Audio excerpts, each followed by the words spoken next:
দিনহাটা আদালতে হাজিরা দিতে এসে তৃণমূলের কর্মী সমর্থকদের বিক্ষোভের মুখে পড়লেন কোচবিহার দক্ষিণ বিধানসভা কেন্দ্রের বিজেপি বিধায়ক নিখিল রঞ্জন দে।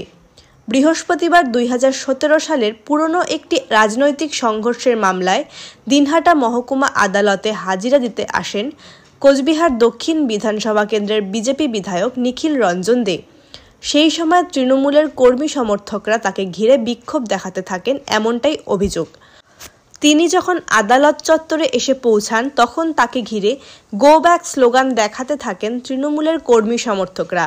এরপর আদালতে হাজিরা দেওয়ার পর সেখান থেকে বেরিয়ে যাওয়ার পথে ফের আরও একবার তাকে ঘিরে কালো পতাকা দেখিয়ে বিক্ষোভ দেখাতে থাকেন তৃণমূলের কর্মী সমর্থকরা। এমনকি তাকে লক্ষ্য করে ডিম ও ইট ছোড়া হয়, পাশাপাশি তার গাড়ির পেছনের কাঁচ ভাঙচুর করা হয়েছে বলে অভিযোগ।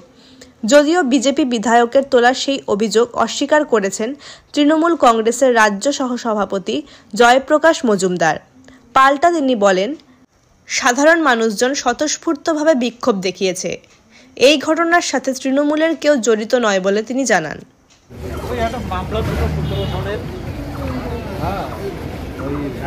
একটা ইনসিডেন্টের মামলা ছিল, ওখানে জয়প্রকাশ মজুমদারও ছিলেন, লকেট চ্যাটার্জি ছিলেন।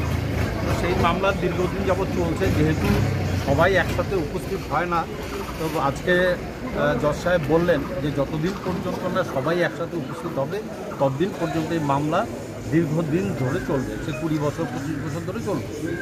তো সেই জন্য এই যে 34 জনের মতো আছে অ্যাকিউজড পার্সন, তো এই 34 জন অ্যাকিউজড পার্সনকে একসাথে করা, তার মধ্যে একজন অলরেডি মারা গেছে, বীরেনচন্দ্র রায়।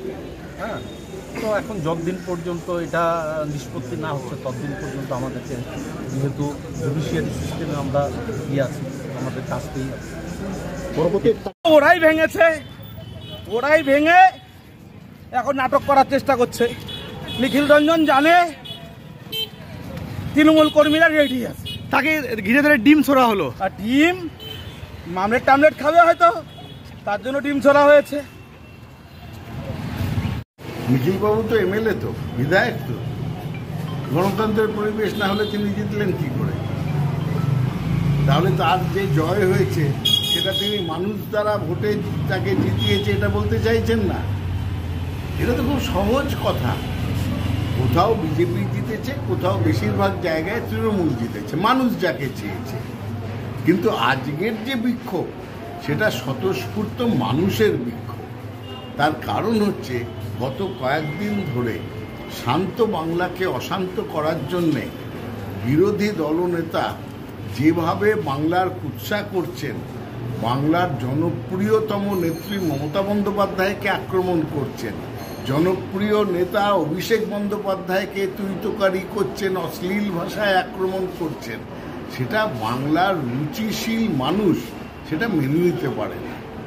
তাই জন্যেই সাধারণ মানুষের স্বতঃস্ফূর্ত প্রতিবাদের সম্মুখীন হতে হয়েছে নিখিলবাবুকে। নিখিলবাবুকে এই বাস্তবটা মেনে নেওয়া প্রয়োজন বলে আমি মনে করি। দেখুন, আদালতের এই যে আমাদের একটা কেস ছিল, সেই কেসে জয়প্রকাশ মজুমদার থেকে আরম্ভ করে লকেট চ্যাটার্জির থেকে আরম্ভ করে আমরা সবাই আছি। তো এর আগেও বেশ কয়েকটি হাজিরা হয়েছে আমাদের, আজকেও সেই অনুযায়ী আমরা এসেছি। তো এখন তৃণমূল কংগ্রেসের কর্মী সমর্থকরা কেন বিক্ষোভ দেখালো, কী ব্যাপার তা তো জানি না। তার মানে আদালতের কাজে আমাদের বিজেপির যারা বিধায়ক বা বিজেপির কার্যকর্তা তারা আদালতে উপস্থিত হতে পারবে না, এই ধরনের কালচার চলছে পশ্চিমবঙ্গে। কাজে এইটা বুঝতেই পারছেন যে তাদের মদতে হচ্ছে বা কী হচ্ছে ব্যাপারটা। আমরা বারবারই একটা কথা বলে আসছি যে পশ্চিমবঙ্গে গণতন্ত্র বলে কিছু নাই, স্বাধীন নাগরিকদের বাঁচার অধিকার নেই।